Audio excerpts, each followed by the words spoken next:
Hello and welcome to the video tutorial for how to do the floret stitch. This is such a beautiful stitch and I can't wait to see it come to life. Now to get started, you're going to want to build your foundation chain and you're going to do that in multiples of 2 and then add 3. So it just depends on how long you want to make your chain. So I have 16 chain stitches and then I added 3 more for a total of 19, but it's up to you on how long you want your chain to be. Just make sure multiples of 2 and then add 3. To get started, you're going to put a double crochet stitch into the 4th chain from the hook. So just count down 1, 2, 3, and 4, and into that 4th chain, put in your double crochet stitch. And then find the next chain and do another double crochet stitch.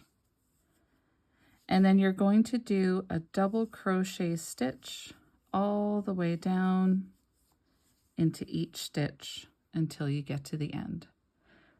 So I will finish off my row and I will meet you at the end to start row 2.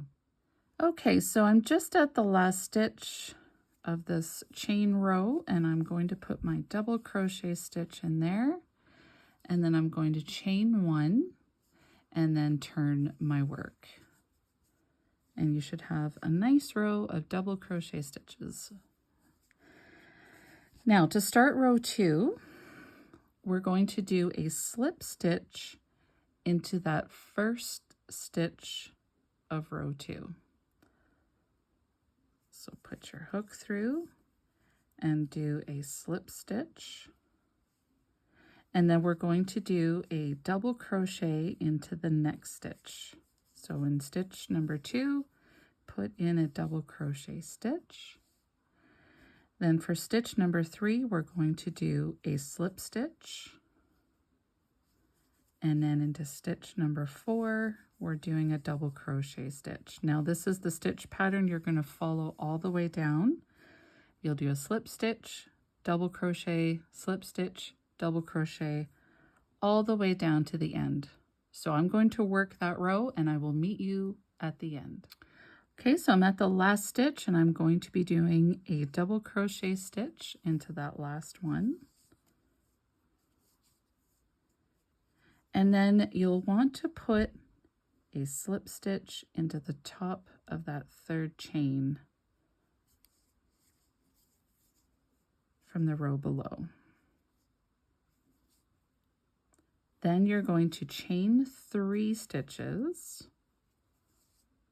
and then turn your work. Now as you turn your work, look at that beautiful row of flowers that just appeared. So we're going to skip that first stitch because the 3 chain stitches counts as the first stitch. So you're going to want to do a double crochet into the 2nd stitch of this row. And then we'll do another double crochet into the next stitch. And just like row 1, you're going to do a double crochet stitch into every stitch of this row.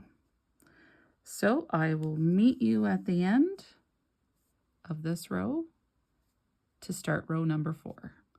Okay, so I'm at the end of row 3 and I'm going to put in my last double crochet stitch, and then I'm going to chain 1 and then turn my work. And we're going to do a repeat of row 2, which is to find the first stitch and put in your slip stitch.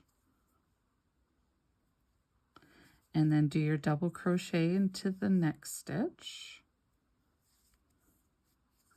And then another slip stitch. And then a double crochet into that stitch. And you're going to repeat that stitch pattern all the way down to the end of your row, where you put your slip stitch, double crochet, slip stitch, double crochet, all the way down to the end. When you get to the end of this row, don't forget to chain 3 stitches and then do your double crochet row all the way back. So you're going to repeat rows 1 to 4 all the way down until you finish your desired length for your project. Now, if you have any questions or if you need any help at all, please don't hesitate to reach out. And as always, thank you so much for watching.